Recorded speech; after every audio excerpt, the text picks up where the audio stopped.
Hello बच्चों, let's read the question. So in this question, in a PN junction diode, the current in the reverse biased condition is generally very small in microampere. The current in the reverse bias condition is small, but forward bias the current is independent of the bias voltage.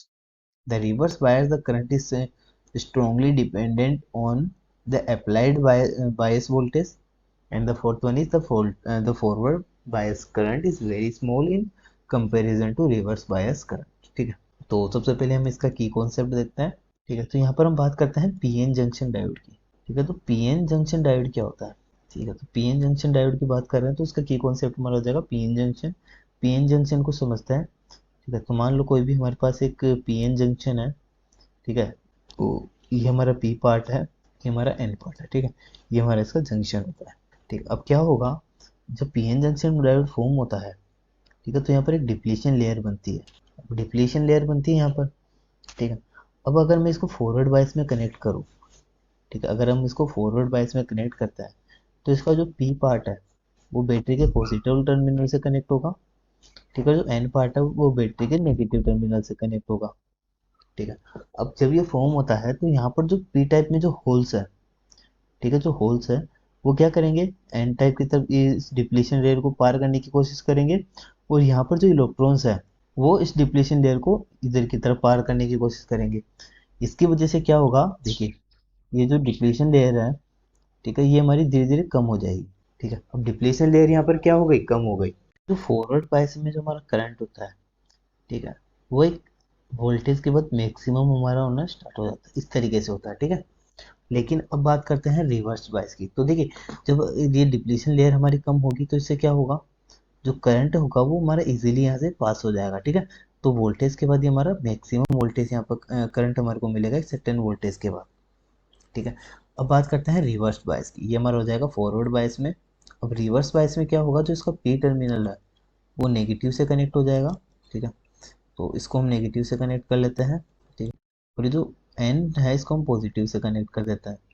ठीक है, तो इस condition में क्या होगा, ये जो P है वो होल्स है वो हमारी इस डायरेक्शन में मूव करेंगे, जो इलेक्ट्रॉन्स है वो इस डायरेक्शन में। तो इसकी वजह से जो पीएन जंक्शन का है हमारा। ठीक है, ये जो डिप्लीशन लेयर है इसकी विड्थ बढ़ जाएगी, ये हमारी मूव होके इधर आ जाएगी। ठीक, अब यहाँ से इसको पार करना।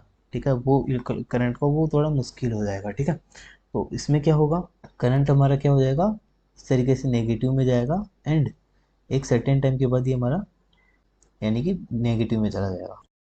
एक स्पेसिफिक पॉइंट के बाद ये जो करंट है ये हमारा मैक्सिमम हो जा रहा है। ठीक है, तो अब देखिए the current in the reverse bias condition is generally very small. ठीक है, यस, जो करंट होता है वो बहुत स्मॉल होता है, लेकिन एक सर्टेन टाइम के अंदर अंदर ये स्मॉल होता है, उसके बाद हमारा करंट सडनली इंक्रीज हो जाता है। ठीक है, यहाँ पर देखिए धीरे धीरे इंक्रीज होगा। लेकिन अगर मैं यहाँ से बात करूँ रिवर्स बायस की तो इसमें पहले हमारा रिवर्स करंट है वो स्मॉल होगा, लेकिन अगेन सडन ये हमारा एकदम से इंक्रीज कर जाएगा। ठीक है, तो अगर हम बात करें यहाँ से सेकेंड ऑप्शन की, तो इन फर्स्ट ऑप्शन देखा हमने कि the current in the reverse bias condition is generally very small. ठीक है, ये तो बिल्कुल सही है, लेकिन ये एक सर्टेन पॉइंट की बात हो रही है यहाँ पर। The current in the reverse bias condition is small.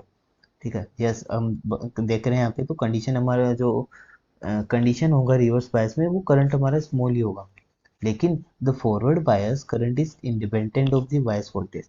लेकिन अगर हम बात करें फॉरवर्ड बायस की एंड रिवर्स बायस की, तो दोनों कंडीशन में ये करंट जो है हमारा जो अप्लाइड वोल्टेज है उस पर डिपेंड कर रहा है। ठीक है, तो यह ऑप्शन हमारा इंकरेक्ट हो जाएगा। The reverse bias current is strongly dependent on the applied bias voltage. ठीक है, अब जो रिवर्स बायस वोल्टेज है वो strongly dependent on the applied bias voltage. देखिए एक सर्टेन पॉइंट तक ये हमारा क्या कर रहा है, यहाँ पर इस पर डिपेंड कर रहा है, लेकिन जब ब्रेकडाउन हो जाता है इस पॉइंट को हम बोलते हैं ब्रेकडाउन पॉइंट। ठीक है, ब्रेकडाउन पॉइंट के बाद ये हमारा अचानक से इंक्रीज हो जाएगा, सडन इंक्रीज हो जाएगा, तो ये स्ट्रॉन्गली डिपेंडेंट नहीं है। ठीक है, the forward bias condition is very small in the comparison, ये तो बिल्कुल ही इनकरेक्ट है, क्योंकि फॉरवर्ड बायस में करंट हमारा स्मॉल हो ही नहीं सकता, क्योंकि वो हमारा इंक्रीज होता है। तो कौन सा ऑप्शन करेक्ट होगा, ऑप्शन ए हमारा यहाँ पर करेक्ट हो जाएगा। So hope you understand the solution. Thank you.